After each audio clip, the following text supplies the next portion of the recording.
you'll go out of your way to go make contact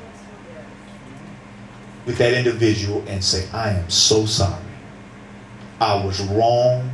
See, that's folk that ain't dealing with pride. I was wrong. There's 3 left shoes. Would you forgive me? And do whatever it takes to meet a need in their life. Because remember, now you got to help restore. So, church as we have known it is totally changing. We're challenged now to, guess what? Get over it. Get over it. Get past it. We've been coming to the altar for too long over the same thing. God is looking for vessels fit for the master's use. Somebody give God a praise.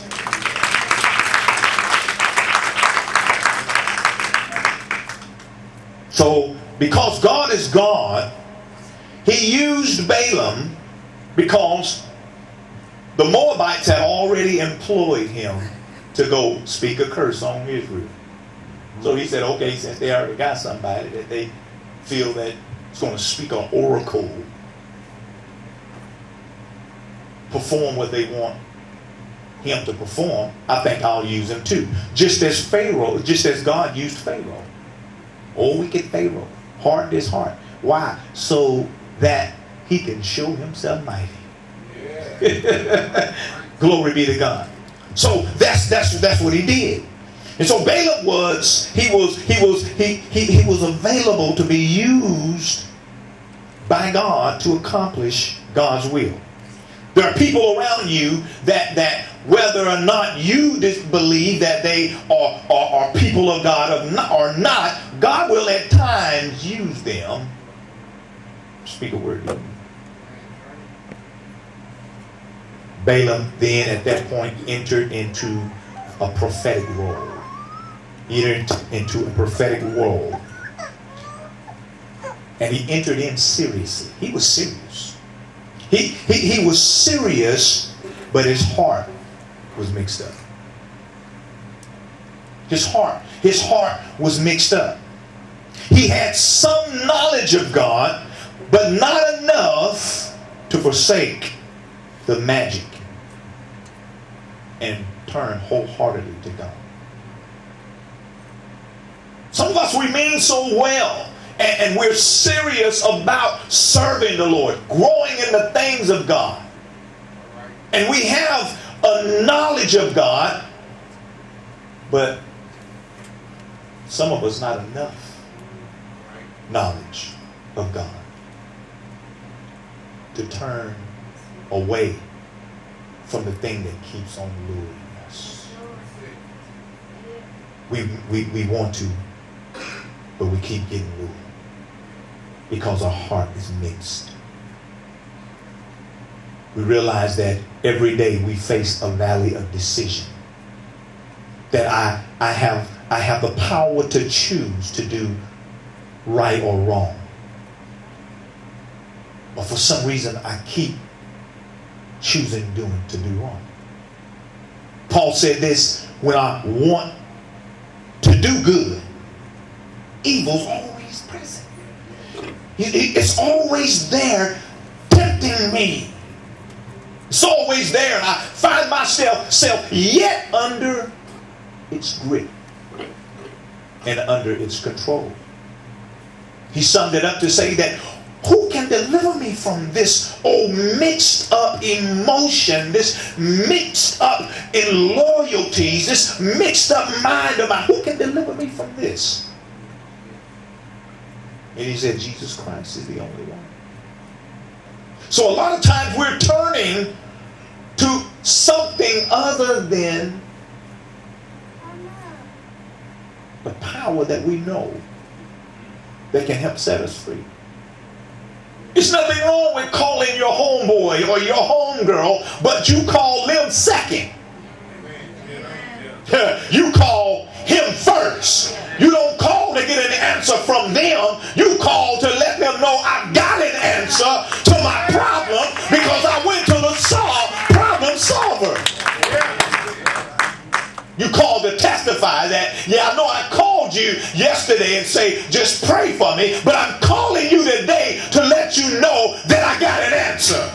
Thank you for the prayer. I've got an answer now. I know what it's going to take to not fall into that position again.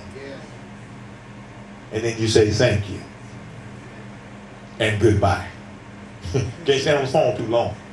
Because, you know, some folk can undo what God, well, you done got healed, from and the next thing you know, you done testify God and heal. Yeah, I had that, and, I still got it. Yeah. Say what you gonna say. Yeah. Testify of his goodness, and goodbye. Yeah. Hang up the phone. Walk in the area of the house where you won't get good reception. Hello? Hello? Are you there? Hang up. You have to, because the ground that you have just gained depends on it. A lot of times we lose the ground that we gain because we get with people that's on the level we just left. You can't go back. If anything, you need to pull them up. Yeah. So God said you got to get it and go on.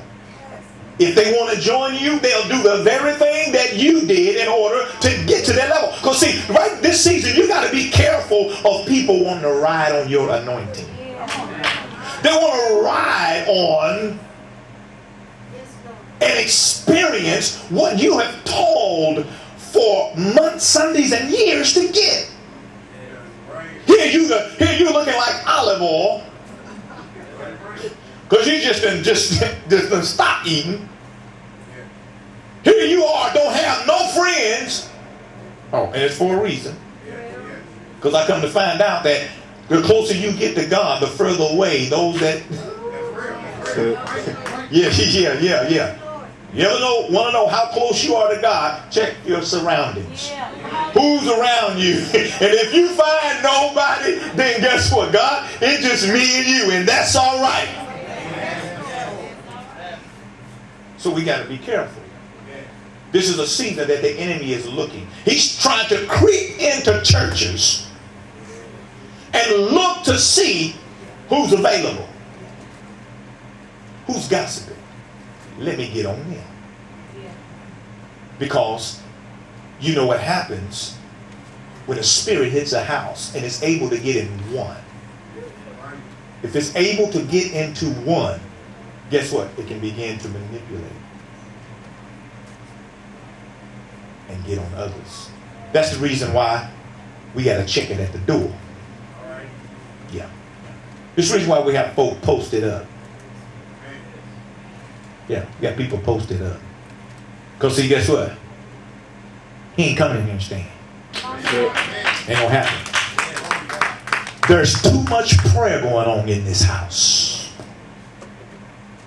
We love God too much, and you too. To allow anything contaminated to walk in here while you are on the operating table getting operated on and contaminate you. Yeah, come on now. It's too much. It's too. So we can't afford to, Monday through Saturday do what we want to do. Watch what we want to watch. Go where we want to go. Hang with who we want. No, we can't afford that. Because sometimes we want to do what we want to do and then go on a crash fast. Let's hurry up and get it. Hurry up. The devil is a lie.